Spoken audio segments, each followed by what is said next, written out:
சாய் பக்தர்களுக்கு என் அன்பு வணக்கங்கள். ஓம் சாயராம்.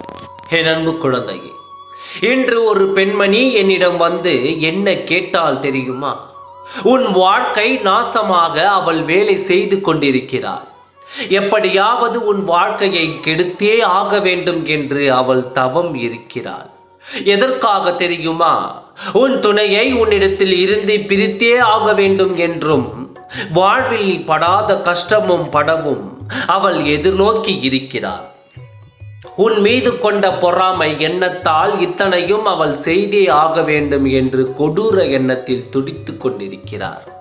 இப்படிப்பட்டவர்களுக்கு நான் எப்படிப்பட்ட தண்டனையை கொடுத்தேன் என்று தெரிந்தும் என் முன்னே வந்து நின்று உன் வாழ்க்கையை கெடுக்க வேண்டும் என்று என்னிடமே கேட்கிறாள். அவள் வாழ்க்கையை நாசமாக்க என்னை உதவிக்க அழைக்கிறாள். என்ன தைரியம் இருந்தால் என் முன் வந்து நின்று நேர்மையில்லாத வார்த்தைகளை பேசி நேர்மறையற்ற செயலுக்கு என்னையே துணையாக இருக்கச் செய்வாள். உன் வாழ்க்கைக்கு நான் பொறுப்பாகி எத்தனையோ காலமாகிவிட்டது தாயே. சாயி, என் வாழ்க்கையை காப்பாற்றுங்கள் என்று நீ எப்பொழுது என்னிடம் சொன்னாயோ அப்பொழுதே உன் வாழ்க்கை என் பொறுப்பாகி என் வசமாகி விட்டது. அப்படி இருக்கும் பொழுது இவள் வந்து உன் வாழ்க்கையை நாசமாக என்னிடம் கேட்கிறாள். நான் அவளுக்கு தண்டனையை கொடுக்க போகிறேன். அதை உன் கண்களால் காட்டவும் போகிறேன்.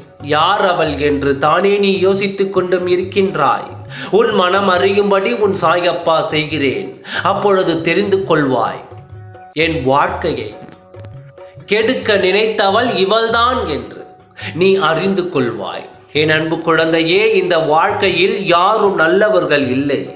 எல்லோர் வாழ்க்கையிலும் எப்படியாவது சிரமத்தை கொடுக்க வேண்டும் என்று தான் காத்திருக்கிறார்கள்.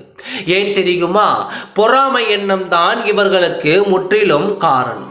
இவர்களைப் போல் நமக்கு வாழ்க்கை அமையவில்லை என்றும் இவர்கள் மட்டும் நிம்மதியாகவும் சந்தோஷமாகவும் வாழ்வதா என்று அவர்கள் மனதில் பொறாமை எண்ணம் கொண்டு இப்படி ஒருவரின் வாழ்க்கையை அழிக்க துணிந்து விடுகிறார்கள். ஆனால் இதுதான் விளைவு. தெரியாமல் ஆட்டம் ஆடுகிறார்கள். இவர்களின் ஆட்டத்தை அடக்க உன் சாயப்பா நான் இருக்கிறேன். இவர்கள் கேட்டவுடன் உன் வாழ்க்கையை நான் நாசமாக்கி விடுவேனா? நீ என் குழந்தை, நான் உன் சாயப்பா ஆகிற்றேன். உன் வாழ்க்கையை நான் அழிப்பேனா? இப்படி இருக்கும் பொழுது உன் வாழ்க்கையை கெடுக்க வேண்டும் என்று என்னிடமே கேட்டால் எனக்கு எத்தனை கோபமும் ஆத்திரமும் வருகிறது தெரியுமா? என் கோபம் அவளுக்கு அக்கினியாய் சுட்டு எரிக்கப் போகிறது. யாருடைய வாழ்க்கையும் அவரால் கெட்டு போக நான் அனுமதிக்க மாட்டேன். உன் வாழ்க்கை என் வசமாக இருக்கிறது. அதில் எந்த தவறையும் நான் வரவிட மாட்டேன். எந்த கெட்ட எண்ணம் கொண்ட மனிதர்களையும் நான் நெருங்க விட மாட்டேன். உனக்கு நிம்மதியான தருணங்களை கொடுக்க உன் சாயப்பா காத்திருக்கிறேன். மனதை தைரியத்தோடு வைத்துக்கொள்.